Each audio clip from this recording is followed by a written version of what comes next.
चैतन्य स्वभावी भगवान आत्मा अनादि अनंत शुद्ध चैतन्य मात्र है, ज्ञान मात्र है। मैं शुद्ध चैतन्य मात्र, ज्ञान मात्र, भगवान आत्मा हूँ। प्रति समय यह जागृति बनी रहे, इस जागृति का नाम धर्म है। देह की प्रत्येक क्रिया के काल में और विकल्पों के बहते प्रवाह के काल में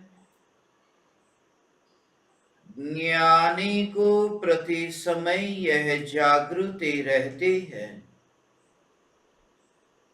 कि मैं चैतन्य तत्व इस देह की किसी भी क्रिया में और विकल्पों के बहते प्रवाह में कहीं भी मिला नहीं हूं। ऐसा शुद्ध चैतन्य तत्व मैं हूं। प्रति समय स्वयं की शुद्ध चैतन्य सत्ता का बोध आत्म जागृति ही धर्म है। चैतन्य तत्व की स्व संवेदन प्रत्यक्ष निर्विकल्प अनुभूति होते ही देह होने पर भी देहातीत दशा प्रकट होती है। इतना ही नहीं, विकल्प होने पर भी विकल्पातीत दशा प्रकट होती है। चैतन्य तत्व की निर्विकल्प अनुभूति होते ही आत्मा में अतीन्द्रिय आनंद का सागर उछलता है। फिर भी ज्ञानी की दृष्टि उस अतीन्द्रिय आनंद के सागर की ओर भी नहीं जाती और दृष्टि चैतन्य तत्व पर ही टिकी रहती है। यह चैतन्य तत्व ही मैं हूं। चैतन्य तत्व की निर्विकल्प अनुभूति होते ही ज्ञान दीपक प्रज्वलित होता है। ज्ञान दीपक प्रज्वलित होते ही ऐसी यथार्थ श्रद्धा होती है कि मैं त्रिकाल प्रज्वलित ज्ञान दीपक हूं। चैतन्य ज्योति की सत्ता के अतिरिक्त देह रूपी मिट्टी और रागादि भाव रूपी धुएं में कहीं भी फैला नहीं हूं। ज्ञान दीपक प्रज्वलित होते ही ज्ञानी स्वयं को राख की दीवार का पड़ोसी मानता है और मोक्ष मार्ग का मुसाफिर जानता है। ज्ञान दीपक प्रज्वलित होते ही अपूर्व अवसर आता है। मिथ्यात्व की मृत्यु होती है, सम्यक्त्व का जन्म होता है। फिर भी दृष्टि ध्रुव न्यायक देव पर ही टिकी रहती है। स्वरूप की अनुभूति होते ही, पर्याय दृष्टि छूटते ही, पर्याय को पर्याय के रूप में स्वीकार तो करता है, फिर भी उसकी मस्ती निराली है, क्योंकि जोर ध्रुव न्यायक देव का है। पर्याय होने पर भी जो पर्याय में ध्रुव का विस्तार नहीं देखता है, भले ही ध्रुव का विस्तार पर्याय में नहीं है, यह देखने वाली भी पर्याय ही है, फिर भी ध्रुव के जोर से उस पर्याय में सहज ही ऐसी निराकुलता प्रकट होती है। ऐसी ही पर्याय की परंपरा है, ऐसा ही पर्याय का प्रवाह क्रम है कि प्रति समय परिणमित होती ऐसी यह निराकुल पर्याय, जिस पर्याय में यह सहज स्वीकार है कि पर्याय में ध्रुव का विस्तार नहीं है। ऐसी ध्रुव की धुनी जिसे लगी है, ध्रुव के ध्यान में जो लीन है, ऐसे ज्ञानी की अपूर्व दशा की भावना, ऐसे मुनि की अपूर्व दशा की भावना, ऐसे परमात्मा की अपूर्व दशा की भावना परम कृपालु देव अपूर्व अवसर काव्य में भाते हैं। सम्यक दर्शन होते ही ऐसी भावना जगती तो है, मगर ये भावना भी ज्ञानी को अपने निकट आती हुई नहीं दिखाई देती। परम कृपालु देव को कलम और कागज जितने दूर दिखाई देते हैं, उतने ही दूर उसी कक्षा में यह जड़ विकल्प की अपूर्व अवसर ऐसा कब आएगा।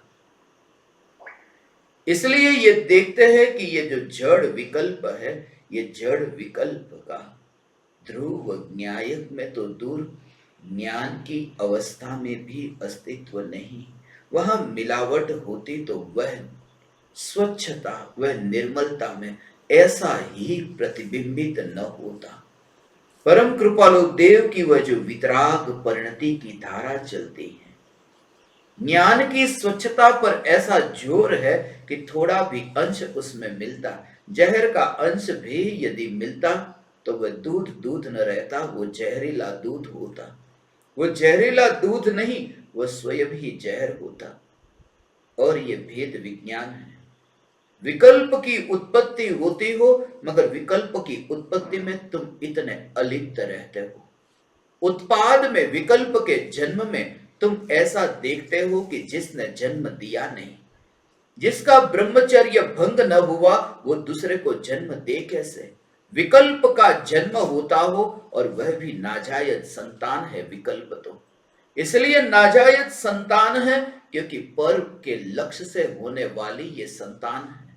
और जिसने ज्ञान की पर्याय को अपने चैतन्य, अपने स्वचतुष्टय के बाहर फैलता हुआ न देखा हो, वह विकल्प के जन्म का कर्ता अपने को नहीं मानता। इसलिए परम कृपालु देव अपूर्व अवसर एवो क्यारे आवश्य, ये भावना भाते हैं, ये लिखते हैं। लिखते लिखते मुनि की अवस्था से अब वे श्रेणी के गुणस्थान में मुनि की ऐसी सर्वोत्कृष्ट अवस्था की ओर ले जाते हैं, और ये भावना भाते हैं कि ऐसी अवस्था पूर्ण रूप से वितराग अवस्था मुझे कब प्रकट हो। वितराग अवस्था प्रकट होने का भी एक ये राग है, यह भी एक चाहत है। ज्ञानी जब तक दुख को चाहते हैं तब तक तो दुखी रहते हैं, सुख को चाहते हैं तो भी दुखी ही रहते हैं। दुख को क्यों चाहे? राग, राग की चाहना, ये राग का भाव, ये समय सार की रचना हो, अपूर्व अवसर की रचना हो, ऐसा भाव उत्पन्न होता है।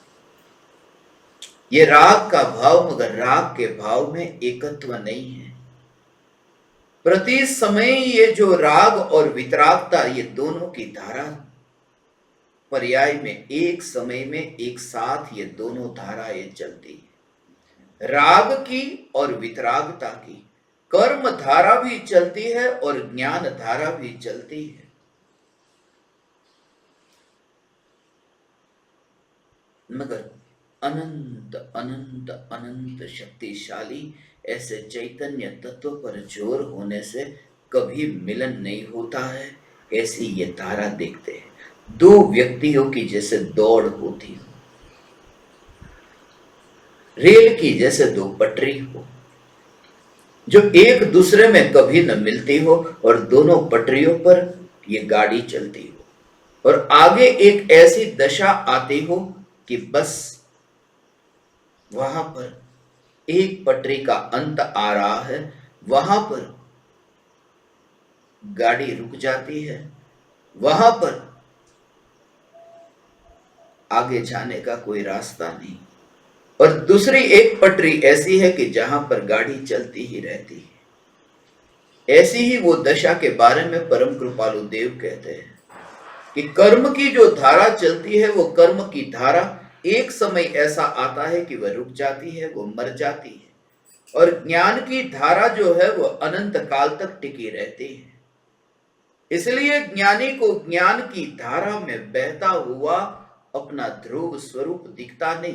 कर्म की धारा तो दूर, ज्ञान की धारा में भी बहता हुआ ध्रुव स्वरूप दिखता नहीं। ज्ञान की धारा में भी जिसने ये देखा कि ध्रुव स्वरूप बहता नहीं, ऐसे परम कृपालु देव मोह का अभाव होने पर मुनिराज की पूर्ण वितराग दशा कैसी है, छठे सातवें गुणस्थान से ऊपर के गुणस्थान की यात्रा के रहस्य अब कहेंगे। भावलिंगी मुनि को छठे सातवें गुणस्थान में झूलने का, ये झूलने का कहा, क्योंकि छठे से सातवें में, सातवें से छठे में, फिर छठे से सातवें में, सातवें से छठे में, ऐसा असंख्य बार झूलना होता है, जो बाहर की क्रिया से दिखाई न देगा।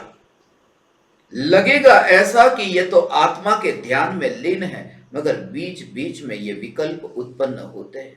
लगेगा ऐसा कि बाहुबली मुनिराज 12 महीने तक आत्मा के ध्यान में लीन रहे हैं, मगर लगातार तो अंतर मुहूर्त भी नहीं रहे हैं। दिखाई देता है ऐसा, रूप दिखाई देता है ऐसा, मगर भीतर में वह विकल्प उत्पन्न होता है। वो दूसरे को पता नहीं चलता, वो अज्ञानियों के ज्ञान में, जानने में नहीं आता कि वहां भीतर में क्या हो रहा है, और उसी पर ऑपरेशन करना है। बाहर की क्रिया में परिवर्तन लाने की कोई जरूरत नहीं। तुम क्रिया कांड के कर्ता बनकर के पहले देह की क्रिया को बाहर से तुम सजाना चाहते हो। भीतर में स्वरूप की ऐसी स्थिरता हो जहां परम कृपालु देव कहते हैं कि देह का पता ही नहीं। इतना भीतर में उपयोग अंतर्मुख हुआ है कि बाहर में देह की ओर ध्यान ही नहीं जाता। ये जाना कि बिना ध्यान जाए खुद तो दौड़ता रहता है, बिना ध्यान जाए सांसें तो चलती रहती है, बिना ध्यान जाए ये मनुष्य जीवन तो चलता रहता है। और जिस जीवन में मेरा कोई अंश नहीं, ये मनुष्य जीवन में मेरा अंश नहीं, इसलिए तो ज्ञानी को यह देह एक पुतले के रूप में ही दिखाई देता। इसलिए तो ज्ञानी को यह देह चलता फिरता पहाड़ दिखाई देता। इसलिए तो ज्ञानी को यह देह ऐसे ही दिखाई देता है जैसे ये मुर्दा अपने आप यात्रा करता हो। ऐसे ही इस देह को देखने वाली दृष्टि परम कृपालु देव को प्रकट हुई थी। छठे गुणस्थान से सातवें गुणस्थान की कृपालु देव ने भावना पाई। क्यारे थैशु बाह्यांतर निर्ग्रंथ जो, बाहर से और भीतर से निर्ग्रंथ कब होंगे। छठे गुणस्थान से अब आगे की यात्रा की भावना। सबसे पहले जीव जब ऊपर के गुणस्थान में जाता है तो सातवें गुणस्थान में, छठे में तो जाता नहीं। 1 से लेकर के 5 गुणस्थान की यात्रा जो ऊपर की होती है, तो छठे गुणस्थान में नहीं जाता, क्योंकि वह शुभ भाव का गुणस्थान है, और शुभ भाव भाते भाते गुणस्थान में ऊपर आरोहण नहीं होता। इसलिए शुद्ध भाव से सीधा सातवें गुणस्थान में, फिर वहां से छठे में, और ये छठे सातवें गुणस्थान में जो झूलना है, उसमें भी छठे से सातवें में, फिर छठे में, छठे गुणस्थान में जितना काल रहता है उससे भी कम काल, आधा काल वो सातवें गुणस्थान में रहता है। सातवें गुणस्थान का काल जो है वो छठे गुणस्थान की तुलना में आधा होता है। इसलिए यह कहा कि 24 घंटे में जो 8 घंटे माने 16 घंटे शुभ भाव में और 8 घंटे जो शुद्ध भाव में लीन है, ऐसे शुभ और शुद्ध में जो झूलते हैं, ऐसे भावलिंगी मुनिराज। शुभ भाव और शुद्ध भाव छठे सातवें गुणस्थान में झूलना। ये छठे सातवें गुणस्थान में झूलने वाले मुनिराज जब सातवें गुणस्थान से आठवें गुणस्थान में, श्रेणी के गुणस्थान में प्रवेश करते हैं, फिर 9वां गुणस्थान, 10वां गुणस्थान और 10 से लेकर सीधा फिर 12वां गुणस्थान, ये जो श्रेणी के 4 गुणस्थान हैं, ये 4 गुणस्थान में एक एक करते करते करते करते वहां पर वो घटता जाता है। 8वें गुणस्थान का जो काल है वह भी अंतर मुहूर्त का, मगर उससे कम काल 9वें गुणस्थान का है, उससे भी कम काल 10वें गुणस्थान का है, उससे भी कम काल वहां पर 12वें गुणस्थान का है। वो काल भी घटता जाता है। छठे और सातवें की तुलना में तो वो आधा है, मगर उसमें फिर घटते घटते 12वें गुणस्थान तक पहुंचता है। 10वें गुणस्थान के अंतिम समय में मोह का अभाव होता है। 10वें गुणस्थान के अंतिम समय में और 12वें गुणस्थान के पहले समय में, ये दोनों में एक ही बात है। 10वें गुणस्थान का अंतिम समय और 12वें गुणस्थान का प्रथम समय, क्योंकि उत्पाद और व्यय एक समय में होते हैं। जैसे अंधेरे का व्यय हुआ, तुम कहो तो 10वें का व्यय है और तुम कहो तो 12वें का उत्पाद है। अंधेरा जिस समय गया उसी समय उजाला आया। इसलिए 10वें गुणस्थान से सीधा 12वें गुणस्थान में जो सूक्ष्मांत लोभ, उसका अभाव होता है मुनिराज को। सबसे अंतिम, आज सुबह जैसे मैंने कहा था कि सबसे अंत में लोभ का भाव, मगर उससे पूर्व 9वें गुणस्थान में वेद का उदय कहा था। ये काम का भाव, ये वेद का भाव, उसका उदय 9वें गुणस्थान में। सबसे अंत में क्यों कहा? इसलिए तो क्रोध, मान, माया, लोभ, ये सब के बाद में हास्य, रति, अरति, शोक, भय, जुगुप्सा, स्त्री वेद, पुरुष वेद, नपुंसक वेद, वेद को सबसे अंत में लिया। इसलिए क्योंकि वह भाव सबसे अंत तक टिकता है, इसलिए कि वह भाव इस देह के साथ में ऐसे जुड़ा होता है। क्यों? क्योंकि मनुष्य के शरीर का जो निर्माण हुआ है वो काम के भाव से हुआ है। माता पिता को क्रोध से शरीर नहीं बना, मान से, माया, लोभ से नहीं बना। जिस समय शरीर का निर्माण हुआ वो काम के भाव से हुआ है, और वही काम का भाव आत्मा के अंतर में ऐसा है कि वही काम के साथ में, ये काम से बने हुए देह की संगति में रह करके काम से छुटकारा सबसे अंत में होता है। उसके भी गहरे रहस्य हैं। ये देह की जो रचना है, यहां पर परमाणुओं का मिश्रण है, ये मिलावट है। ये मां और बाप के परमाणुओं के शरीर की ये मिलावट, ये मनुष्य देह है। इसलिए ये मिश्रण वाला जो भाव है, वो भाव तो चला गया, मगर ये निशानी रह गई जो बार बार उस बात की याद दिलाने वाली है। जैसे राग तो चला जाए मगर राग की निशानी रह जाए, ऐसा होता है। राग चला गया मगर राग की निशानी रह गई। आचार्य कुंद देव को वर्तमान में समयसार लिखने का राग नहीं है, मगर वह राग कभी था, उस राग की निशानी समयसार रह गया। मां बाप को जो ये काम का विकार का भाव था वो तो गया, मगर ये देह अभी रह गया, और उस देह की संगति में जो रहे, जैसे तुम कीचड़ के पास रहो तो बदबू आए बिना नहीं रहती। जिसकी संगति में तुम रहते हो वो भाव तुम्हें आता है। और ये देह ऐसी संगति है जो काम से ही बना है, इसलिए उसकी संगति में रह करके ये भाव 90 गुण स्थान तक, और 90 गुण स्थान के बाद में जो 10वां गुण स्थान, और वहां पर जो लोभ का भाव कहा, वो लोभ का भाव कैसा होता है? 10वें गुण स्थान से, ऐसा जो 10वें गुण स्थान में भाव लेंगे मुनिराज, अभी एक अंतर मुहूर्त में पूर्ण वितरागी होंगे। निर्विकल्प अनुभूति अनंत काल के लिए स्वरूप की अनुभूति होती रहे। पूर्व कृत कर्म के उदय के निमित्त से यह राग का रस रह जाता है, मोक्ष का भी राग रह जाता है। मोक्ष का राग इसलिए क्योंकि मोक्ष का राग अभी अपूर्ण दशा है, ये भावना है पूर्णता को प्राप्त हो। ये जितनी मलिनता है, ये मलिनता ये भी छूट जाए। ये जो अशुद्धता अभी पर्याय में बची है, ये भी शुद्धता को प्राप्त हो, पलट जाए, अशुद्धता मर जाए, शुद्धता का जन्म हो। अशुद्धता मर जाए, ये विकल्प ही अशुद्धता है। ये अशुद्धता मर जाए, ये विकल्प ही अशुद्धता है। पूर्ण शुद्धता प्रकट हो, यह विकल्प भी अशुद्धता है। इसलिए 10वें गुणस्थान में भी क्रम से धीरे धीरे धीरे धीरे ऐसी दशा प्रकट होती है कि वो जो मोह का भाव था वह भी मरता जाता है।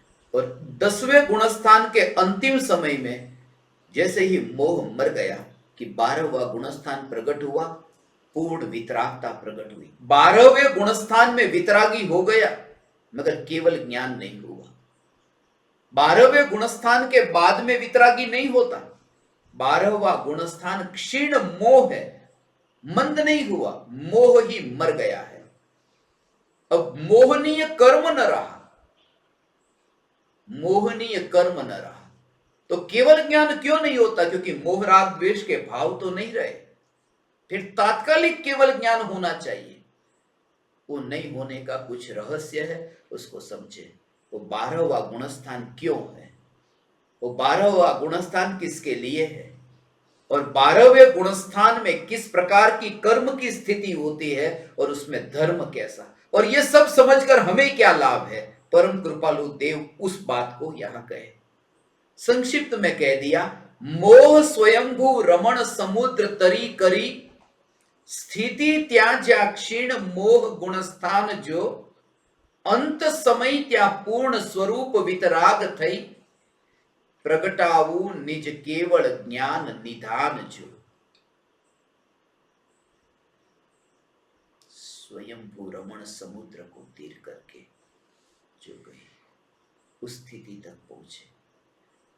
मोह का भाव, वो स्वयंभू रमण समुद्र का दृष्टांत दिया मोह के भाव को। उसके बारे में कुछ गहरे रहस्य है जो गुणस्थान के संबंध में जिन्होंने गुणस्थान का अभ्यास किया होगा, 14 गुणस्थानों का, उनकी समझ में यह आसानी से आ सकता है। 10वें गुणस्थान के काल के दौरान मोह का भाव था, राग का भाव था। वो राग का भाव 10वां गुणस्थान भी चल रहा है, और 10वें गुणस्थान में राग है, और जिस प्रकार का राग है उसके निमित्त से 3 कर्म तो बनते ही है। जो बंधे हुए कर्म, ज्ञानावरण, दर्शनावरण और अंतराय, ये जो कर्म का बंध हुआ 10वें गुणस्थान के अंत में, वह मोह तो नहीं रहा, मोह तो मर गया, मगर जब भूतकाल में मोह था, उस समय जो मोह के निमित्त से जो ये 3 कर्म बंधे थे, वो 3 कर्म भी सत्ता में है, वो नहीं मरे। तो वो जब तक उन 3 कर्म का अभाव होता है, उतना जो ड्यूरेशन, उतना जो काल है, वो 12वें गुणस्थान का काल है, जो ज्ञानावरणी, दर्शनावरणी और अंतराय कर्म के मरने का काल है। और जैसे ही 12वें गुणस्थान का अंत आया कि वहां पर चारों घाती कर्म का अभाव हुआ। पहले तो मोह का अभाव हुआ था, अब जो 3 बचे थे उनका भी अभाव हुआ और 13वें गुणस्थान में वहां प्रवेश हुआ अनंत चतुष्टयी, ये अनंत ज्ञान, अनंत दर्शन, अनंत सुख, अनंत वीर्य। मगर 10वें गुणस्थान से 12वें गुणस्थान में गया तो सिर्फ मोह का अभाव हुआ, मगर 3 कर्म अभी है, सत्ता में है, उदय में है, और उसका भी अब अभाव होगा। मगर पूर्ण वितराग ऐसी जो दशा मुनिराज की, क्षीण मोह गुणस्थान का, क्षीण मोह 10वें गुणस्थान से लेकर के प्रति समय वहां पर कर्म का जो बंध हुआ है वो बंध हुआ 12वें गुणस्थान में धीरे धीरे कम होता जाता है, और 12वें गुणस्थान में उसकी निर्जरा चालू हो जाती है। तब जाकर के उस समय विकल्प नहीं, पूर्ण वितराग दशा है। इसलिए दृष्टांत दिया गोमट सार में, स्फटिक मणि के ऐसे पात्र में जैसे निर्मल जल भरा हो जिसमें कचरा नहीं गिर सकता, स्फटिक मणि के पात्र में जैसे निर्मल जल हो, ऐसे ही उस आत्मा की वितराग परिणति प्रकट हुई है कि अब नई मलिनता अंदर आ नहीं सकती और पूर्ण वितरागता वर्तमान पर्याय में प्रकट हुई है। 12वें गुणस्थान के प्रथम समय से लेकर के 3 कर्म जो है, उन 3 कर्मों की असंख्यात गुणी कर्मों की निर्जरा प्रति समय होती है। वैसे तो यह असंख्यात गुणी कर्म की निर्जरा 8वें गुणस्थान से प्रारंभ हो चुकी थी, मगर विशेष करके यहां पर 12वें गुणस्थान में वो वितराग मुनि, अब राग का अंश अब बाकी नहीं बचा। एक ही जो 9वें गुणस्थान में सब कषायों का 9वें गुणस्थान के अंत तक अभाव हो गया था। 21 प्रकार की प्रकृति है, घाती कर्म की जो प्रकृतियों में आप देखो उसमें 21 प्रकार की प्रकृति, जिनमें से 20 प्रकृति ऐसी है 9वें गुणस्थान तक ही वो समाप्त हो जाती, एक वो बाकी बची है, वो है लोभ का भाव। वो जो इसलिए कहा उसको सूक्ष्मांत लोभ, वो 10वें गुणस्थान के अंत तक वो सूक्ष्मांत लोभ रह जाता है।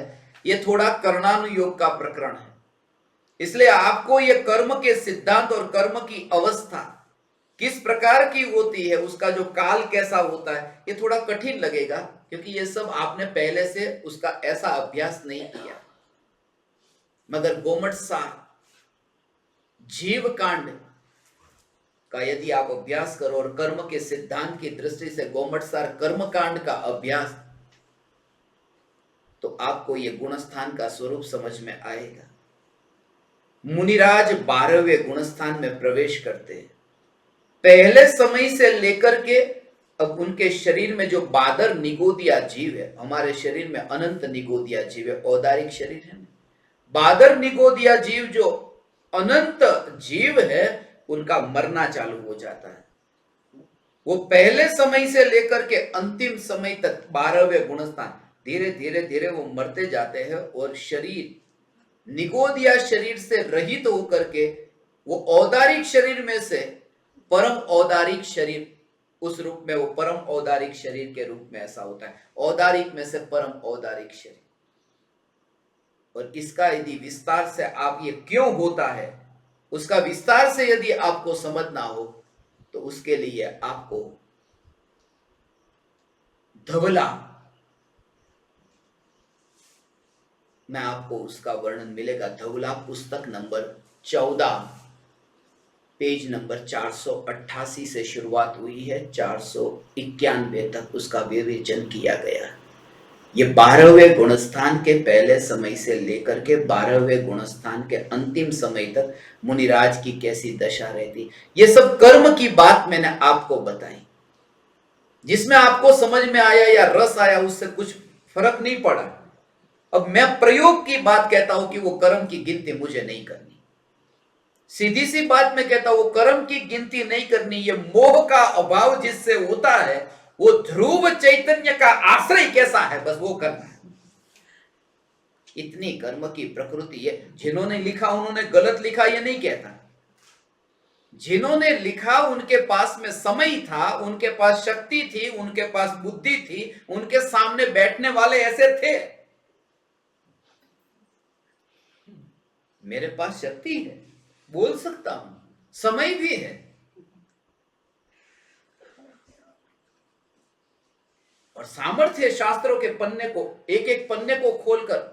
मगर प्रॉब्लम एक है, मेरे सामने जो बैठे हैं उनके पास समय नहीं, उनके पास शक्ति नहीं, और अभी इतनी रुचि भी नहीं। कोई बात नहीं, परम कृपालु देव ने यह सब विवेचन नहीं किया, इसलिए मैं नहीं करता। परम कृपालु देव ने सिर्फ इतना लिखा कि अंत समय में पूर्ण रूप वितराग हो, प्रगटावु निज केवल ज्ञान निधान च। ये प्रकृतियों को याद रखने से ज्यादा सरल यह है कि स्वरूप में स्थिर होकर के केवल ज्ञान में प्रकृति को जानेंगे। ये ज्यादा सरल है।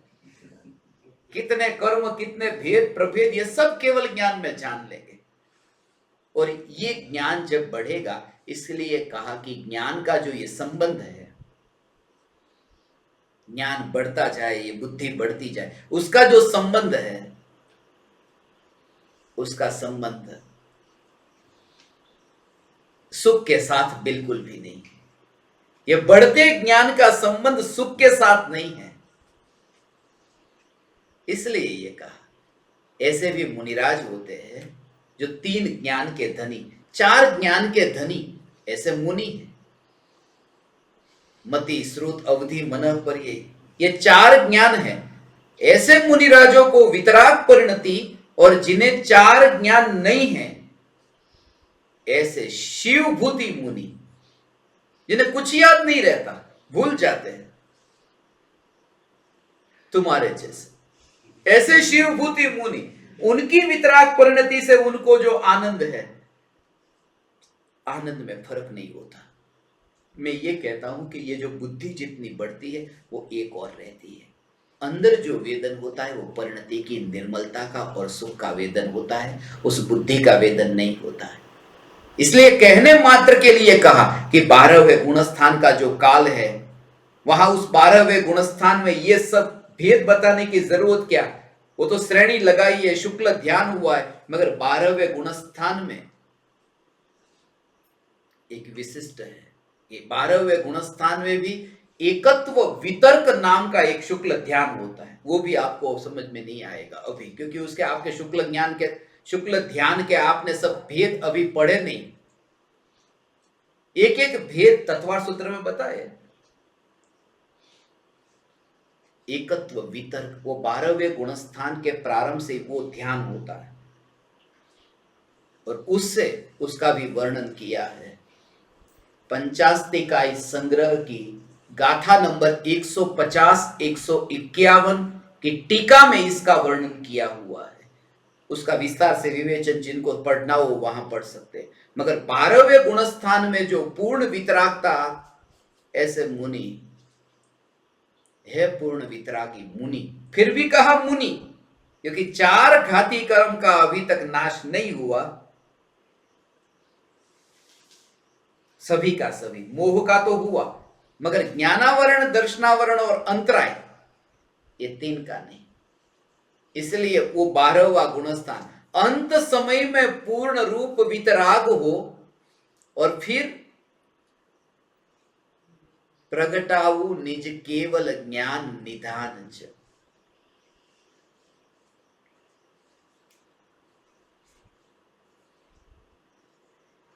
जानने का भाव, ये केवल ज्ञान को प्राप्त हो, ये कृपालु देव की वर्तमान स्थिति है। उस समय ये भाव ही नहीं, ये अभी की ये स्थिति है कि मैं वितरागी हो जाऊंगा, क्योंकि वितराग जब हुए तब तो वहां विकल्प ही नहीं है। इसलिए 12वें गुणस्थान में पूर्ण सुख कहा, क्योंकि पूर्ण वितरागता होने से सुख का संबंध वितरागता के साथ में, सुख का संबंध वितरागता के साथ में है, दुख का संबंध राग द्वेष के साथ में। ज्ञान और अज्ञान के साथ में इसका कोई संबंध नहीं है। इसलिए ऐसे भी ज्ञान वाले हैं, स्वर्ग के देव है, असंयमी है, मगर 12 अंगों का ज्ञान हो ऐसे स्वर्ग के देव है। मनुष्य है, उसमें द्रव्यलिंगी मुनि से भी ज्यादा ज्ञान वाले। द्रव्यलिंगी जिन्होंने संयम धारण किया, बाहर में व्रत पालन करते हैं, उनको अधिक से अधिक उनको कहा कि 11 अंग 9 पूर्व। और स्वर्ग के देव ऐसे हैं जिनको संयम नहीं है, मगर उनको भी चौथे गुण स्थान में 12 अंगों का ज्ञान है। तो 12 अंग का ज्ञान उन्हें है, और शिवभूति मुनि को तो ऐसा ज्ञान नहीं, फिर भी शिवभूति मुनि की परिणति विशेष है, इसलिए उनका आनंद विशेष है। इसलिए बुद्धि के कारण स्वयं की हीनता, ये मानने का भाव छूट जाए। भणेला छे ये नहीं, गणेला छे ये, उसका मतलब ये कृपालु जो कहते हैं बाड़ा भोड़ा तरी जैसे, पाले भोले ऐसे तिर जाएंगे, पंडित भटक जाएंगे, पांडित्य के प्रदर्शन के कारण भटक जाएंगे। ये सब पांडित्य का प्रदर्शन। कोई भी गाथा बोलो, कोई भी श्लोक बोलो, किसी भी शास्त्र का पेज नंबर के साथ आपको बताता हूं, वो भी चलो क्या लिखा है कौन से शास्त्र में। ये ज्ञानी दावा नहीं करता, ये पंडित दावा करता है। ज्ञानी तो ये कहता है ये सब जो तुम पूछते हो मैं उत्तर बता भी दूंगा, मगर उससे मेरे आत्मा में किंचित भी सुख नहीं होगा। और ज्ञान उल्टा अहंकार बढ़ेगा तो पतन होगा, दुख होगा, क्योंकि अहंकार का भाव ये तो दुख का कारण बनेगा। इसलिए ज्ञानी को बढ़ते ज्ञान की ओर जोर नहीं है। कितना भी ज्ञान बढ़ता हो उसमें उदासीनता है। बढ़ते ज्ञान में भी जिन्होंने निर्मलता को ही देखा है, तरंग के उठते समय भी जिसने सागर की निर्मल पानी को ही निर्मल निर्मल निर्मल निर्मल ऐसी निर्मलता को ही जिसने देखा हो, ऐसी ये ज्ञानी की दशा। इसमें जो केवल ज्ञान प्रकट होता है, पूर्ण वितरागता प्रकट हुई, और ज्ञान में ज्ञानावरणादि जो कर्म है उन कर्मों का अभाव हुआ। केवल ज्ञान पाने के लिए कोई पुरुषार्थ ऐसा नहीं किया कि लाओ मैं जगत को जान लूं। वो तो वितराग होकर के रहे कि जो ज्ञानावरणी कर्म बंधा था उसका अभाव हुआ, और सहज ही स्वाभाविक ऐसी दशा प्रकट हुई। बादल हट जाए जैसे और सूर्य का प्रकाश यहां तक पहुंचे, तो सूर्य तो कुछ करने नहीं जाता, सूर्य की किरण भी कुछ करने नहीं जाती, बादल का हटना ये समझने के लिए। ऐसे ही एक ज्ञान की किरण जो लोकालोक को जान लेती है, लोकालोक को जान लेती है, फिर भी ये दृष्टि का जोर ऐसा हो, बादल के पीछे जो सूर्य की किरण है जो पृथ्वी तक नहीं पहुंचती, जो सूर्य की किरण पृथ्वी तक नहीं पहुंचती, तो सूर्य में से क्या कम हुआ, वो जोर यहां पर है। इसलिए बिल्कुल बिल्कुल बुढ़ापे में ऐसा होगा, शरीर अशक्त हो जाएगा, कोई भी व्यक्ति पहचाना न जाए, आंख इतनी धुंधली हो जाए, दिखता भी धुंधला है, सुनाई नहीं देता है, कोई एक बार बोले, 4 बार बोले, कितनी बार बोले, कहो क्या कहा क्या कहा, ऐसी स्थिति होगी। मगर ऐसी स्थिति में ये देह की ऐसी स्थिति होगी, किसी को 2-4 साल में, किसी को 20-25 साल में, नियम से ऐसी बुढ़ापा आएगा। तो उस बुढ़ापे में जिसका जोर उस समय वो ज्ञानी पहचान लेगा भगवान, जिसका जोर जीवन भर जिसने ये बीज बोया है कि ये जो ज्ञेय जो कहा जा रहा है वो मेरे ज्ञान में प्रतिबिंबित नहीं हो रहा है, मगर जिस ज्ञान में प्रतिबिंबित नहीं हो रहा है उस ज्ञान में अपूर्णता कहां, क्योंकि वो असंख्य प्रदेशों को ज्ञानमय ऐसा अनुभव करता है, स्वयं को ऐसा ज्ञानमय अनुभव करता है भगवान। आत्मा ऐसा असंख्य प्रदेशों में ऐसा अखंड ज्ञान का घन, ज्ञान का अखंड ऐसा सत्ता मात्र अपने को अनुभव करता है। और ऐसा जब तत्व विचार अंतर में चलता हो उस समय तुम्हें ना ये पूछने का भी विकल्प आएगा। वो बोलता है, सुनाई नहीं देता है, तुम ऐसे ही डुबकी में ही रहोगे, स्वरूप स्वरूप स्वरूप। बस वहां पर तुरंत ही सीधा ही स्वर्ग में देव होकर के जन्म हो, और सीधे ही वहां से देव होकर के जाओ अब समोसरण में, भगवान के समोसरण में पहुंच जाओ।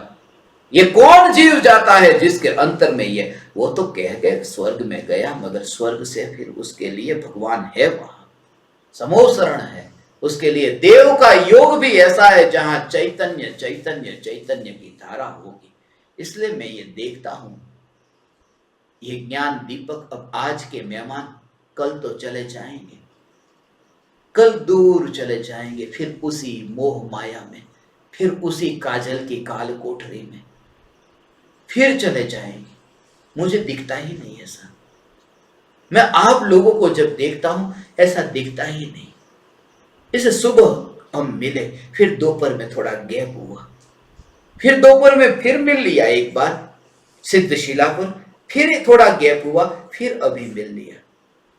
मगर बीच में जो गैप हुआ, मुझे और आपको ऐसा लगा कि अरे हम अलग हो गए, कि यहां पर ही तो है। आप लोग अंबाला जाओ, लुधियाना जाओ, दिल्ली जाओ, मुझे यह नहीं लगता है कि दूर हो गए।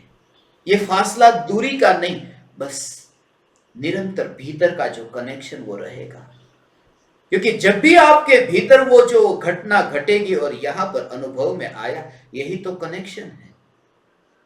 मैं कोई व्यक्ति थोड़ी ना हूं, मैं तो चैतन्य चैतन्य चैतन्य, और मैं चैतन्य, ऐसा जब आपको अनुभव हुए वही तो कनेक्शन है। इसलिए तुम कहीं पर भी रहो, मैं तुमसे दूर नहीं जा सकता, तुम मुझसे दूर नहीं जा सकते। जब भी तुम्हारे भीतर में ये विचार चलेगा, मैं तुम्हारे संग में हूं, और इसी संगति से वो पूर्णता की यात्रा। इसलिए तो यहां की संगति, वहां की संगति। आज दोपहर में मैंने कहा ना, ऐसा जो भाव बहा था, पीछे मुड़ करके देखो तो कभी ऐसा भाव, कितने वर्षों में वो भाव नहीं आया था। वो ज्ञान की धारा दोपहर में सिद्धशिला पर आ रही थी, दुर्भाग्य की वो टूट गई।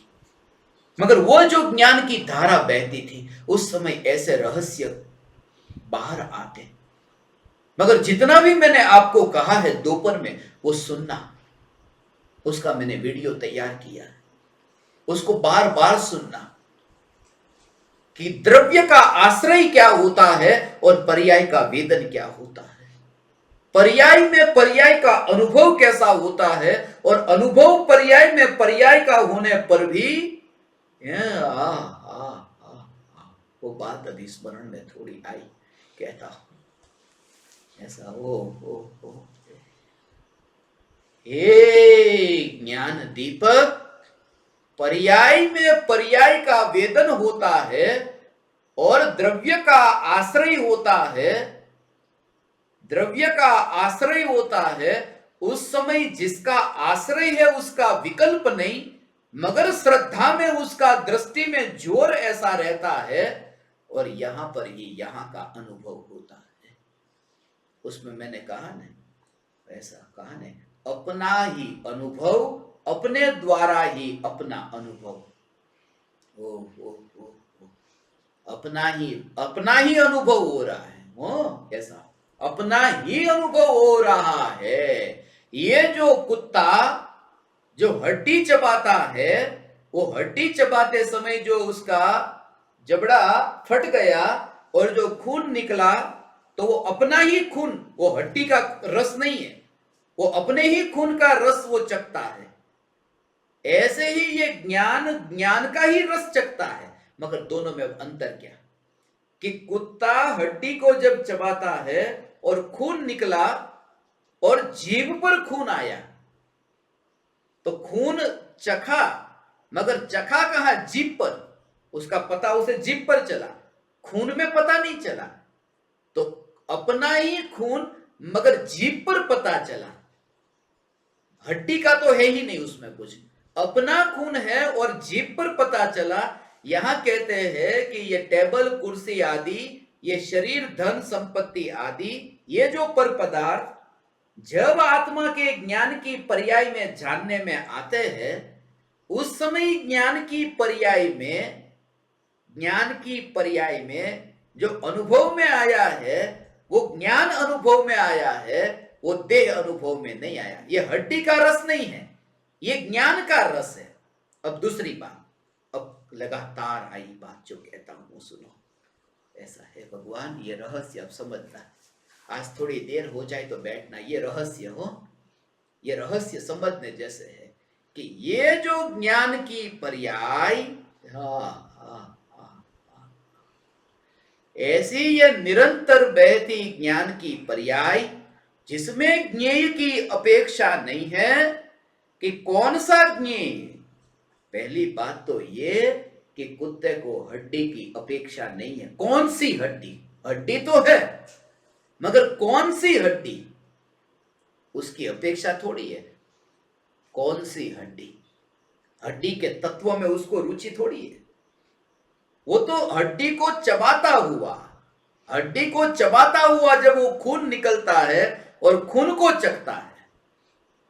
यहां देह, ये देह के परमाणु को शुरुआत देह से करता हूं, फिर विकल्प तक जाएंगे, फिर विकल्प तक जाएंगे और फिर एक समय ऐसा आएगा कि पूर्ण वितरागता की पर्याय तक पहुंचेंगे। भाव समझो इसका। जो पर्याय में पर्याय का वेदन होता है और पर्याय में पर्याय का अनुभव होता है, पर्याय में पर्याय व्यक्त होती है और आश्रय द्रव्य का होता है, लक्ष्य द्रव्य का होता है, दृष्टि द्रव्य की होती है, पकड़ द्रव्य की होती है और श्रद्धा में स्वीकार द्रव्य का होता है और वेदन पर्याय में होता है। उसका रहस्य समझो, समझो समझो। ये कभी नहीं कहा हूं, ये रहस्य जो अब मैं आपको कहता हूं। और ऐसे प्रकार के जो ये रहस्य सुनते हुए, जिसके भीतर में ये चैतन्य तत्व विचार, ऐसी धारा भेद विज्ञान की, भेद विज्ञान की धारा, इसके लिए मैंने कहा ने ओ ओ ओ ओ ओ ओ ओ, ये जो सब कहा, अब रहस्य समझना। ओ गाड़ी है, वो गाड़ी का साइड ग्लास है। गाड़ी जब चलती है तो गाड़ी का साइड ग्लास, और साइड ग्लास में पीछे से आने वाली गाड़ी जो 1 किलोमीटर दूर है, तो 1 किलोमीटर दूर गाड़ी साइड ग्लास में प्रतिबिंबित होती है। वो गाड़ी साइड ग्लास में नहीं है, समझना। वो गाड़ी साइड ग्लास में नहीं है, वो गाड़ी जो है, वह गाड़ी साइड ग्लास, पीछे से आने वाली गाड़ी, अब वो नजदीक आ रही है, नजदीक आ रही है, मगर तुम्हारी जो श्रद्धा है कि ये जो दर्पण की स्वच्छता है जिसमें वो गाड़ी का प्रतिबिंब पड़ा है, ये दर्पण मेरी आंख के नजदीक नहीं आ रहा। 2 फीट की दूरी है, 2 फीट की दूरी है आंख और साइड ग्लास के बीच में। जो गाड़ी चलाते हैं ना, तो गाड़ी के साइड के उस दर्पण में आंख और गाड़ी की वो दर्पण की दूरी, वो दूरी है 2 फीट की, और पीछे से जो गाड़ी आ रही है वो 1 किलोमीटर दूर है, फिर वो 900 मीटर, फिर वो 800 मीटर, वो 700 मीटर, वो गाड़ी नजदीक आती है। उस समय भी तुम्हारा ध्यान जो है उस गाड़ी की ओर नहीं है, तुम्हारा ध्यान वो दर्पण की ओर है। पहली बात, पहली बात ये। फिर ऐसे ही ये ज्ञान की पर्याय में, ज्ञान की पर्याय में ये देह की गाड़ी प्रतिबिंबित होती है। जब ज्ञानी को ये, अज्ञानी को तत्व विचार होगा, ज्ञानी को जब पेन उठाई और लिखने का कार्य हो रहा है, परम कृपालु देव को अपूर्व अवसर की यह रचना का कार्य हो रहा है, उस समय ओ ओ ओ ओ ये एक एक एक एक एक एक रहस्य एक से बढ़कर एक है। ये लिखने की क्रिया होती है और ये लिखने की क्रिया ज्ञान के दर्पण में प्रतिबिंबित हुई, ये ज्ञान के दर्पण में प्रतिबिंबित हुई। और कृपालु देव देह को नहीं देखते, कृपालु देव ज्ञान की अवस्था को।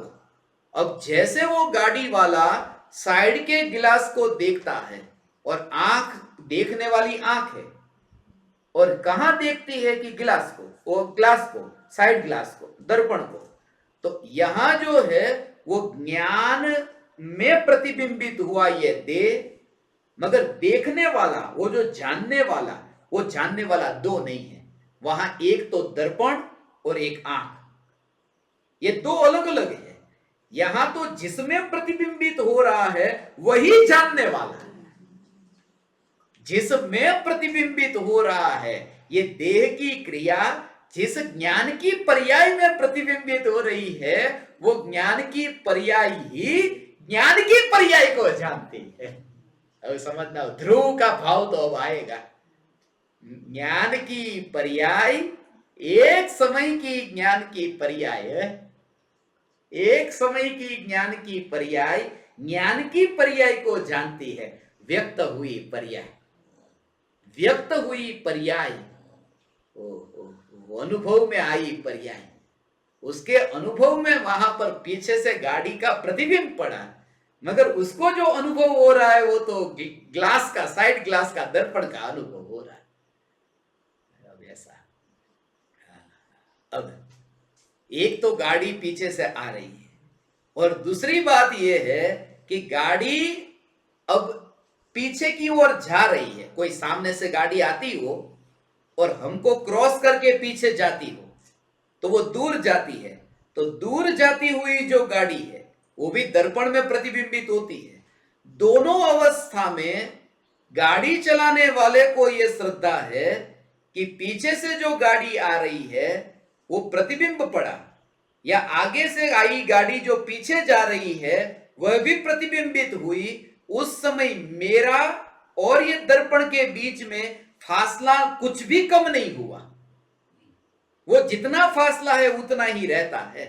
और मेरी ये आंख और दर्पण के बीच में वो गाड़ी नहीं आई, जाने वाली आने वाली दो में से कोई भी गाड़ी दर्पण और आंख के बीच में नहीं आई। इसलिए ज्ञानी को ये अनुभव होता है कि ज्ञान में जो ज्ञान की अनुभूति होती है उसमें यह देह बीच में नहीं आता। वहां तो आंख और दर्पण की बात थी, यहां तो ज्ञान की पर्याय में ज्ञान की पर्याय जानने में आती है, उसमें यह देह बीच में नहीं आता। लिखने का कार्य होता है भीतर में, यह ज्ञान में ज्ञान की अनुभूति होती है। अब और आगे, ये तो देह की बात कही। ओ ओ ओ मैंने कही બધું જાજે હવે।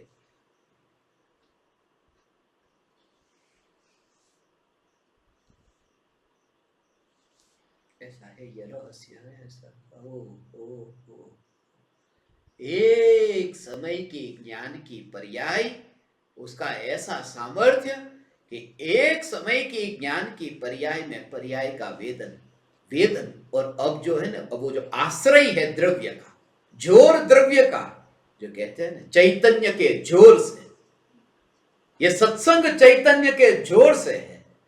वो आश्रय है वो चैतन्य का, जो जोर चैतन्य का है, उसका भाव क्या?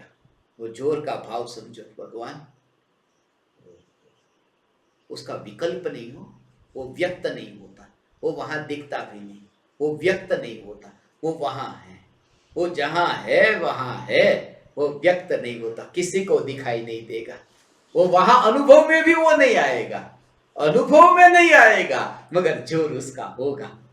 अनुभव में तो पर्याय आई, पर्याय में पर्याय का अनुभव हुआ और जोर उसका। ये दो बात को ऐसे समझो कि है बाजार में आइसक्रीम खाने गए, अब इसका भाव समझना, आइसक्रीम खा ली, ये समझने के लिए। तो आइसक्रीम जो है वो जीभ पर आई, ऐसा जीभ पर आई, तो उस समय जो अनुभव हो रहा है, वो अनुभव हो रहा है, तो अनुभूति जो हो रही है वो जीभ पर आइसक्रीम की। ये दोनों समझाने के लिए अलग अलग है, मगर जो अनुभव में आ रहा है, वो जो आइसक्रीम अनुभव में आ रहा है, उस समय अनुभव तो आइसक्रीम का हो रहा है ना। कोई कहे कि तुम इतना आइसक्रीम खाते हो, कि हाँ तुम्हें अनुभव आइसक्रीम का होता है, कि हाँ, ये जोर किसका है? कि जेब गर्म है, वो जेब में जो रुपये पड़े हैं वो रुपये का बल है, वो रुपये तो यहां जीभ में आते ही नहीं है। जिसके जोर से वो आइसक्रीम का अनुभव होता है, अनुभव होता है आइसक्रीम का, वहां तो रुपये आते ही नहीं है।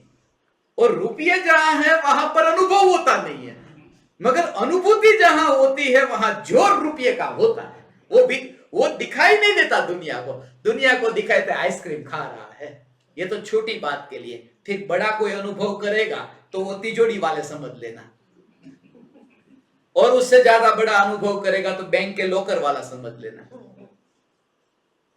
मगर वो बाहर का है, पुद्गल का है ना, लॉकर का इसे 2 नंबर का।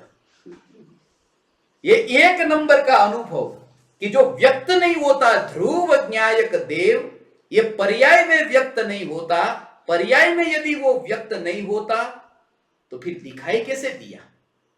व्यक्त तो होता नहीं है। व्यक्त नहीं होता उसका अर्थ ये नहीं कि दिखाई नहीं देता, दर्शन नहीं होता। व्यक्त नहीं होता अर्थात कि वो पर्याय स्वरूप नहीं होता, उसको कहते हैं व्यक्त नहीं होता। एक समय की पर्याय में ऐसा हो भगवान, आज का सेशन 2 घंटे 3 घंटे 4 घंटे चल सकता है, देखो कम होने लगे लोग। अभी छोड़ दूंगा, चिंता मत करना। मगर ये रहस्य है, ऐसा जो आनंद आनंद आनंद, ये ज्ञान की पर्याय का भी जो राज समझना है वो समझो। एक तो है ज्ञान की पर्याय में ज्ञान की पर्याय का वेदन, और उसी समय पर्याय में आनंद का वेदन। ऐसे एक आनंद का वेदन होता है। तो जो आनंद का वेदन हुआ है, अतीन्द्रिय आनंद का वेदन हुआ, वो वेदन हुआ, वो वेदन को लाया नहीं, वो ध्रुव में से निकला नहीं, ध्रुव का आश्रय है। और यहां ये आनंद का वेदन होता है, उस समय जो दृष्टि का जोर है वो ध्रुव न्यायक देव पर है, ऐसा दृष्टि का जोर। और अब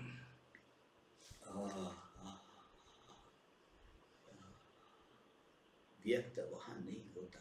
एक समय के ज्ञान की पर्याय में ध्रुव न्यायक देव व्यक्त नहीं होता। और जोर पूरा ज्ञान में जानने में आता होने पर भी पर्याय स्वरूप वह नहीं हो जाता, पर्याय स्वरूप नहीं हो जाता। इसलिए पर्याय में तन्मयता है।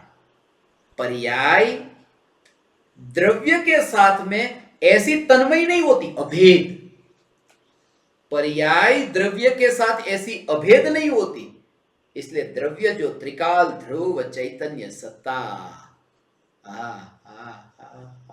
अनुभव आधार पूरा द्रव्य है, ऐसा अनुभव पूरा पर्याय में, अनुभूति पर्याय में। मगर अनुभूति का जो आधार था, जो आश्रय था, वो चैतन्य की ध्रुवता है, आधार। वो यहां पर कहीं पर भी नहीं है। ध्रुव जहां अनुभव हुआ वहां कहीं पर भी नहीं है, मगर जहां अनुभव हो रहा है वहां का आश्रय जो है वो ध्रुव चैतन्य है। इसका भाव समझो, ध्रुव चैतन्य का भाव। जो इलेक्ट्रिसिटी का वायर है उसमें पर्याय द्रव्य का भेद समझना कि एक तो वो लाइव वायर जो यहां से लेकर यहां तक वो बंधा हुआ, वो जो लाइव वायर है, और यहां पर ऐसे छुआ तो अनुभव हुआ। तो अनुभव कहां हुआ? वहां वायर में अनुभव हुआ, वो वायर में नहीं। अनुभव तो पूरे यहां पर हुआ है, पूरे शरीर में अनुभव हो ना, सिर्फ उंगली में नहीं। उंगली में तो वहां छुआ, मगर अनुभव तो सब जगह हुआ। ऐसे ही ज्ञान की पर्याय में ही वो शक्ति नहीं उछलती, अनंत गुणों की पर्याय उछलती है। ये अनंत शक्ति पर्याय में उछलती है अनुभूति के काल में। जब श्रद्धा में त्रिकाली ध्रुव जानने में आया, मानने में आया, ज्ञान में ये जानने में आया, उस समय ये जो स्पर्शना हुई, द्रव्य की स्पर्शना, ये तो बिरले को समझ में आएगा। वो बिल्कुल जागृत होकर के जो अंदर से इतने, बाकी तो ऊपर ऊपर से जाएगा। बाकी तो बस सब्जी बनाओ, रोटी बनाओ, खिलाओ, धर्म हो गया। गुरु के लिए खाना बनाया, धर्म हो गया। ऐसा धर्म मूर्ख नहीं होता। ये जो पूरा जो तत्व विचार और चैतन्य, गुरु माने वो भावलिंगी मुनि की बात कर रहा हूं। वो भावलिंगी मुनि के लिए जो भोजन बनाया उसमें धर्म नहीं होता। तुम ये मत समझना यहाँ नीचे बनाया अभी तुमने उसकी बात कर रहा हूं। वो भावलिंगी मुनि, उनके लिए बनाया गया भोजन। ओ वो भावलिंगी मुनि के लिए भोजन बनाता है, उसमें धर्म नहीं। मगर जो पति के लिए, बच्चों के लिए अपने घर में रहकर भोजन बनाने वाली ऐसी स्त्री के भीतर यदि ये ज्ञान की धारा का जो स्वरूप मैं कहता हूं वो समझ में आ रहा है, वहां धर्म है क्या? अब समझो। ऐसा ये लाइव वायर है और यहां पर ऐसे छुआ तो एक उंगली ने छुआ, मगर एक उंगली पर झटका लगा कि पूरे बॉडी में, कि सारे शरीर में झटका लगा, सारे शरीर में झटका लगा। तो एक समय की पर्याय में, एक पर्याय में नहीं, अनंत गुणों की पर्याय जिसमें अनुभूति प्रकट हुई, वो अनंत गुणों की पर्यायों का समूह है, वो एक गुण नहीं है। आत्मा की निर्विकल्प अनुभूति के काल में अनंत शक्तियां जो पर्याय में उछलती है, सागर जो उछला, बोलने में आए कि ये सागर उछला, मगर छोटी छोटी जल की बूंदे सागर को भर देती है। ये सागर, वो सागर बोलने में आता है, बाकी तो छोटी छोटी जल की बूंदे जो है उसका समूह सागर है। तो जब सागर उछला ये कहने में आता है, तब ये अनंत बूंदे उछली है। ऐसा आत्मा आनंद उछलता है, आनंद, अतीन्द्रिय आनंद का सागर। उस समय सागर कहा, उसका मतलब अनंत शक्तियां उछलती है, अनंत शक्तियां उछलती।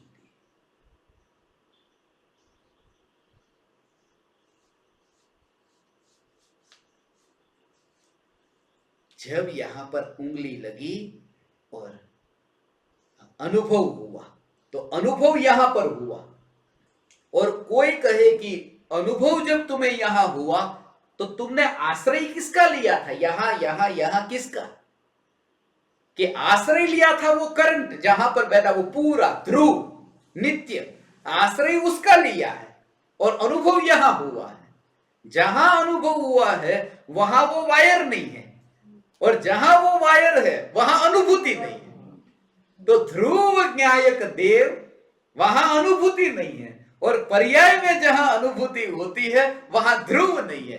फिर भी ध्रुव का आश्रय होने से महिमा ध्रुव की है, महिमा ध्रुव की है।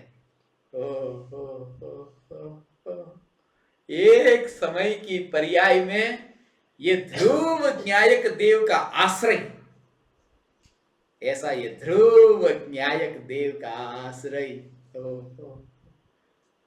हे ज्ञान दीपक, ये तो एक एक देह के विकल्प के ऐसे भेद विज्ञान में, ज्ञानी को ऐसा पर्याय में भेद विज्ञान कैसा है उसका स्वरूप समझो। ये जो देह के परमाणु, अनंत परमाणु, इसमें भी अनंत है, ये अनंत है, मगर अनंत का विकल्प नहीं, अनंत का विकल्प नहीं। ऐसे ही जो आश्रय लिया है वो आश्रय अनंत गुणों के घनपिंड का आश्रय है, अनंत गुणों के घनपिंड का आश्रय है, मगर अनंत गुण का विकल्प नहीं। ऐसा उसका भाव क्या? ऐसा उस समय विकल्प नहीं। जैसे तुम दूर खड़े हो और मैं कहूं कि तुम नजदीक आओ, तुमने कहा मैं आ रहा हूं, तो जब तुम ये कह रहे हो ना मैं आ रहा हूं, उस समय तुम्हारे अंदर भाव कि उंगली के परमाणु, ये उंगली के परमाणु, ये नाखून के परमाणु भी आएंगे आपके पास, ये बाल के परमाणु आएंगे, ये सिर के परमाणु आएंगे, ऐसा है। ये अनंत परमाणु है ना, मगर ये परमाणु, ये परमाणु, ये परमाणु भी आपके पास आएंगे। ऐसा है कि पूरा पिंड अभी मैं आ रहा हूं, ऐसा। तो अनंत परमाणु है, मगर अनंत परमाणु का विकल्प नहीं, एक मैं आ रहा हूं, मैं। ऐसे ही अनंत गुण होने पर भी अनंत गुण में मैं चैतन्य, वो चैतन्य में मैं चैतन्य, चैतन्य कहते ही वो पूरा पिंड अनंत गुणों का घन पिंड आता है, एक सत्ता स्वरूप, और उसमें तुमको पता नहीं। ऐसा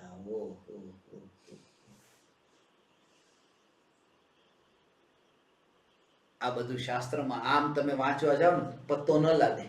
शास्त्र को पढ़ने जाओ, कितने ही शास्त्र पढ़ लो, समय सार पढ़ लो, प्रवचन सार पढ़ो, नियम सार पढ़ो, मगर जब तक ये गुरु का आशीर्वाद, ये गुरुदेव का आशीर्वाद, ये पूज्य गुरुदेव श्री कांजी स्वामी की कृपा, जिनके निमित्त से ये सत्य मैंने जाना है कि ध्रुव न्यायक देव त्रिकाल ध्रुव चैतन्य परमात्मा, जिसमें अनंत गुणों के भेद होने पर भी उसका विकल्प नहीं, कभी भी अनंत परमाणु होने पर भी अनंत परमाणु का विकल्प नहीं, अनंत परमाणु का पिंड, ऐसा ये देह. और जानते हो अभी अंदर किडनी कहां है? अंदर पता है आपको कि हृदय कहां है? अंदर हड्डियां कहां है? कहां हड्डी? शरीर के अंग की रचना जो है वहां एक भी परमाणु, एक परमाणु का कुछ भी पता नहीं, कुछ भी वो पता नहीं है अंदर.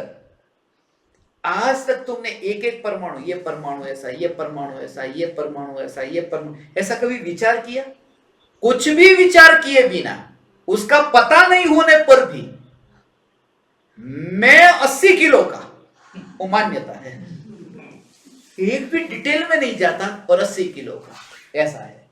100 करोड़ का मालिक है, एक नोट का भी नंबर पता नहीं, फिर भी मैं 100 करोड़ का मालिक, ऐसा पता नहीं है. और नंबर लिखा है कि नहीं, उसमें नंबर है, बिना नंबर की नोट चलेगी नहीं, सब में वो नंबर है. गवर्नर की वो सिग्नेचर है, मगर कौन सा गवर्नर कभी आपने देखा उसमें? कभी देखने नहीं गए. उससे क्या लेना देना? वो जो धन है वो धन का मालिक मैं हूं, उससे मुझे सुख मिलेगा. यहां तो मैं स्वयं धन हूं और सुख मिलेगा नहीं, सुख स्वरूप धन हूं, सुख स्वरूप धन हूं, ऐसा मैं सुख स्वरूप धन. आनंद आए हो आनंद. ये आनंद किसको आए? निर्विकल्प हो उनको आनंद आए. जिनको जाने का विकल्प हो वो तो दुखी होंगे, कब छुट्टी मिलेगी. उनको तो दुख होगा कि ये महापाप का उदय आया, मगर मैं छोड़ने वाला नहीं.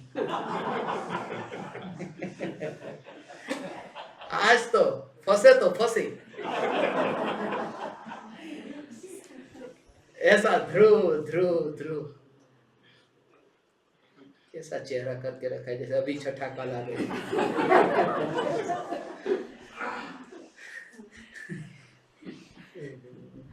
ये भाव अभी आया इसलिए इतना समय लिया, क्योंकि ये जो भाव अभी, ये ध्रुव का आश्रय, पर्याय में पर्याय का वेदन, पर्याय में पर्याय का अनुभव, अनंत गुणों के भेद का विकल्प नहीं, अनंत गुणों के भेद का विकल्प नहीं, अनंत गुणों का ज्ञान नहीं, फिर भी अनंत गुणों की एकता, ऐसा जो द्रव्य उसका आश्रय, ये हो सकता है.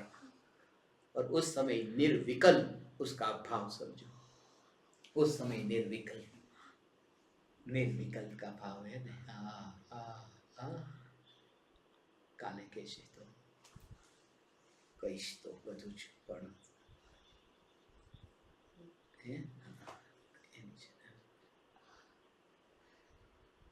અંત સમય ત્યાં પૂર્ણ સ્વરૂપ વિતરાગ થઈ प्रगटाऊ निज केवल ज्ञान निधान जो. ये जो केवल ज्ञान प्रकट होता है वो केवल ज्ञान प्रकट होने के काल में वो जो पर्याय में पर्याय का वेदन और ध्रुव का आश्रय, उस समय श्रेणी के गुण स्थान में भी वो धारा कैसी रहती है, वो निर्विकल्प उसका भाव, ये अंतिम भाव है. अंत समय आ गया. अंत समय जब आया, ऐसे कृपालु देव की बात है. ये अंतिम घड़ी राजकोट की थी ना, वो अंतिम घड़ी में कृपालु देव को ये धारा चलती थी, ये तत्व विचार. और ऐसे तत्व विचार में वे जो निर्विकल्प हुए, कोई मने बोलावशो नहीं, હું મારા आत्म स्वरूप में लीन थाऊ छू. वो लीनता का जो भाव है, उस समय ये विकल्प नहीं, वह भी मर गया. कोई पूर्व तैयारी ऐसी होने पर भी उस काल में कुछ भी नहीं। वो सब पहले लिखा, बोला, पढ़ा, मगर जिस समय डुबकी लगी उस समय न तो मनसुख है, न तो माँ है, न तो कोई परिवार है, न तो कोई रिश्तेदार है। उस समय की जो कृपालु देव की ये स्थिति थी, ऐसा है। वो मैं आपको कहूं, जैसे विज्ञान की कक्षा में, प्रयोगशाला में विद्युत प्रवाह के बारे में बच्चे को पहले क्लास में पढ़ाया, सिखाया विद्युत प्रवाह क्या है, और ये कहा विद्युत प्रवाह क्या है, और फिर प्रयोग में भी वहां पर जाकर के देखो यहां से करंट आया, यहां जा रहा है, ये सब, और ये सब सिखाया जा रहा है, ये सब समझाया जा रहा है। उसका टाइम फिक्स रखा था, जैसे स्कूल का टाइम ऐसे रखा है कि सुबह 7:42 पर क्लास चालू होगी, ऐसे ये क्लास चालू हो गई और सब पढ़ाते हैं, विद्यार्थी पढ़ते हैं, ये विकल्प से पढ़ते हैं, ये ऐसा है। फिर गुरुजी कहेंगे, गुरुजी हो, हम तो बचपन से वही सीखे, गुरुजी।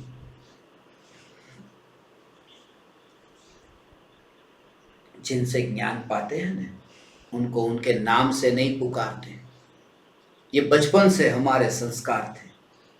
जिनसे विद्यार्थी होकर स्कूल में विज्ञान का, तब भी उनको गुरुजी, मगर अहंकारियों का अहंकार है। इतना ज्ञान पाकर के भी गुरुजी बोलने में भी तकलीफ होती है। मैं तो अपने लिए तो सीधा कहता हूं फूलचंद कहना, मगर पूज्य गुरुदेव श्री परम कृपालु देव जो गांधी जी नहीं कह सके, रायचंद भाई इतना ज्ञान पाया, लिखते हो कि उनसे बहुत कुछ सीखा हूं,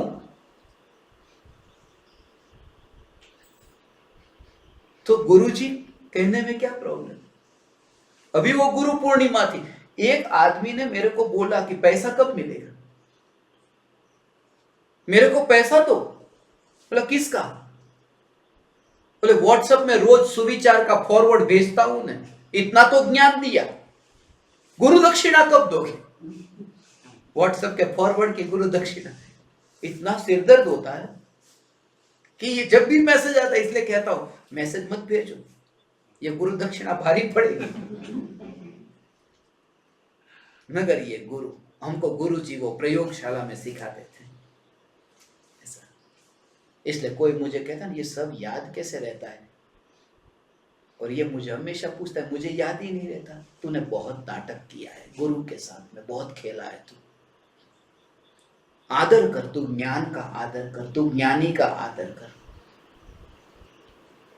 तू नाटक मत कर, तू माया मत कर, तू चालाक मत बन।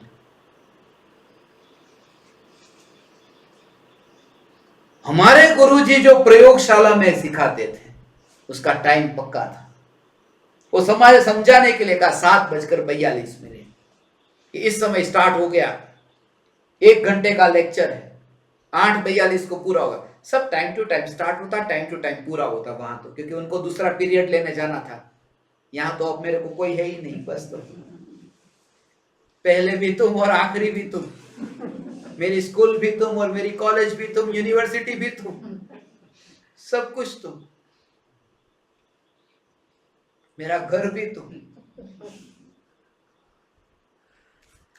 मेरा स्वाध्याय रूम भी यही, मेरा बैठना भी यही, मेरा खाना पीना भी यही, और सोना भी यही, सब कुछ मेरा तो इसी जगह, कहीं बाहर ही नहीं जाता मैं तो पूरे दिन भर। वो नियम से ऐसा 1 घंटे का सब वो वहां पर होता था, क्लास होता था, उसमें सत्संग याद आ जाता है। 1 घंटे का स्कूल में वो क्लास होता था, उसमें समय निश्चित है, विकल्प है पूरी तरह से। गुरुजी जो पढ़ा रहे हैं उसको विकल्प से पढ़ रहे हैं। कितने कितने दिन तक और कितने सालों तक वो विषय को पढ़ा था, विद्युत प्रवाह का विषय हमें आता था। न्यूटन ने खोज की नहीं।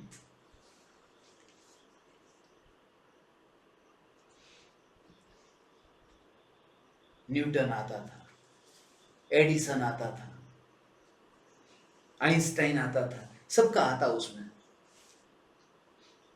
मगर वो विद्युत प्रवाह, एक बार ऐसा हुआ था कि जब मैं घर पर था और कुछ कर रहा था, उस समय मेरा हाथ वहां खुला वायर था, वहां लग गया, और जो झटका लगा वो अनुभव हुआ। पहले सीखा था, सुना था, विचार भी किया था, चिंतन कितना करता था कैसा होगा ये करंट, मगर करंट कैसा होगा ऐसा विकल्प जब था तो अनुभव नहीं हुआ। और जिस समय अनुभव हुआ उस समय विकल्प ही नहीं, निर्विकल्प होकर के अनुभव हुआ,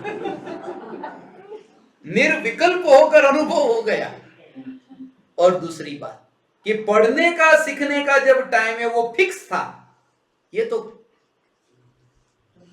पता ही नहीं कि इतने बजे करंट लगे, मुझे नहीं पता, केवल ज्ञान में पता था, मगर मैं तो नहीं जानता था। ऐसे ही किसी जीव को सम्यक दर्शन की प्राप्ति कब होगी वो नहीं जानता, किस समय होगी, मैं ये कहता हूं। पता चलता है, तत्व विचार चलता है कि भगवान आत्मा दूर नहीं, मगर वो समय का, यहां तो उतना भी विकल्प नहीं।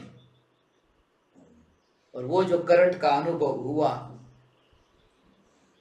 तब सबसे पहले अनुभव तो हुआ, थोड़ा दूर गया, सबसे पहले मुझे कौन याद आए होंगे? मेरे गुरुजी, जिन्हें करंट का सिखाया था, ज्ञान दिया था। ये जो अनुभव होता है, अनुभव होने के बाद में सबसे पहले, और बस ये जो करंट इसको कहते हैं, गुरुजी मैंने आपसे जाना, परम कृपालु दी यही कहते हैं, सदगुरु ना उपदेश थी आव्यु अपूर्व भान। और कहा वहां से नहीं, निज पद निज माही लइयो दूर थइयो अज्ञान। अनुभव तो यहां होगा, निज पद निज माही लइयो, निज पद निज माही लइयो दूर थइयो अज्ञान। मगर पाया सदगुरु से, सदगुरु वहां झटका लगाना है, मगर ये करंट है जिसका मेरा सब समझ में आ गया। पहले जो समझ में नहीं आता था, इसलिए कहते हैं हजारों गुरु की, लाखों गुरु की वाणी से जो समझ में नहीं आता, वो एक समय के अनुभव से समझ में आ जाता। अनुभव प्रमाण, अनुभव प्रमाण। देखो नवा निशाड़िया बोलवा मीडिया, अनुभव प्रमाण। आज परोक्ष ज्ञान दीपक हुए और आज ही दिव्य ध्वनि खेलने लगे। अनुभव प्रमाण से भगवान, ये जो है ना, ऐसा अनुभव प्रमाण से, अनुभव, ये उस समय का विकल्प नहीं, उस समय जगह का विकल्प नहीं, उस समय अनुभव का भी विकल्प नहीं था, और अनुभव हुआ। ऐसे ही मैं इस कमरे में इतने बजे अनुभव करूं, ऐसा विकल्प नहीं। अनुभूति होती है तब पता ही नहीं, गजपंथा साधना भूमि हो जाती है। 7वीं जून साधना तिथि हो जाती है। वो कोई प्लान करके थोड़ी यहाँ पर आता, नहीं तो सब लोगों को लेकर नहीं आता, सब लोगों को लेकर के आता, मगर सब लोगों को लेकर के आता तो होती ही नहीं, क्योंकि जो लेकर जाता, गुरु जी को लेकर जाता करंट का। पर एक बार जो करंट का अनुभव हुआ, उसके बाद में कभी उसके पास नहीं गया, क्योंकि दुख इतना हुआ, दुख इतना हुआ। यहां उल्टा होता है, अब तक तो सब ठीक था, यहां अब उल्टा होता है कि वहां अनुभव हुआ तो दोबारा पास में नहीं जाता, यहां अनुभव हुआ कि बार बार जाता है, क्योंकि इतना आनंद भोगा जैसा पहले कभी नहीं भोगा था, वहां ऐसा दुख भोगा जो पहले कभी नहीं भोगा था। और एक समय ऐसा आता है, गुरु जी को थैंक यू कहने कभी जाता था कि आपने मुझे समझाया। अभी तक तो ऐसा झटका नहीं लगा, कभी कभी किसी को झटका लगे ना, तो वहां पर चिपक ही जाता है, जोरदार झटका हो तो चिपक जाएगा। ऐसे ही जब अनुभूति का जोरदार झटका लगता है, तब अनंत काल तक चिपक जाता है, तब गुरु के पास कभी जाता ही नहीं है, वो वहीं पर ही चिपक गए। उसी को कृपालु देव कहते हैं, अंत समय त्या पूर्ण स्वरूप वितराग थई, माने हमेशा के लिए चिपक गया। ये इसको हमेशा के लिए अब चिपक गया। और आनंद का भोग पर्याय में होता है, द्रव्य का आश्रय है, प्रगटाओ निज केवल ज्ञान निधान जो। उस समय लटक जाता है, वहां पर लटक जाता है और चला जाता है, वो मर जाता है। यहां कहते हैं कि यहां ऐसा चिपक गया कि अज्ञान जो था वो अज्ञान मर गया और शुद्ध केवल ज्ञान सूर्य प्रकाशित हुआ, ये केवल ज्ञान प्रकट हुआ। आप समस्त ज्ञान दीपकों को सबसे पहले क्षमा चाहता हूं, बहुत ज्यादा समय मैंने ले लिया, मगर मैं अपने भावों को आज नहीं रोक सका भगवान। ये रहस्य अधूरा ही रह जाता, अधूरा रह जाता। दोपहर का भी जो तत्व विचार हुआ है सिद्धशिला पर, उसका भी हम आप सुनना। और आप समस्त परमात्माओं को फिर पुनः आपको प्रणाम करता हूं, मेरे प्रणाम स्वीकार।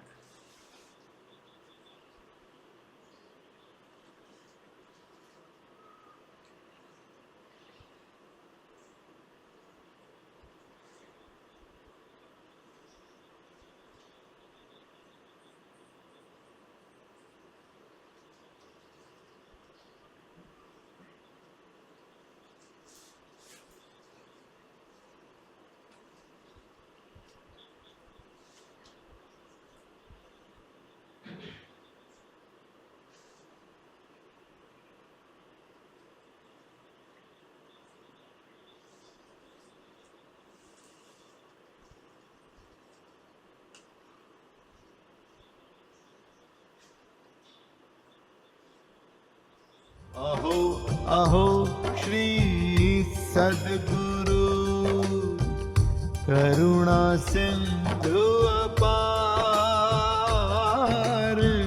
इस पामर पर प्रभु किया अहो अहो उपकार, अहो अहो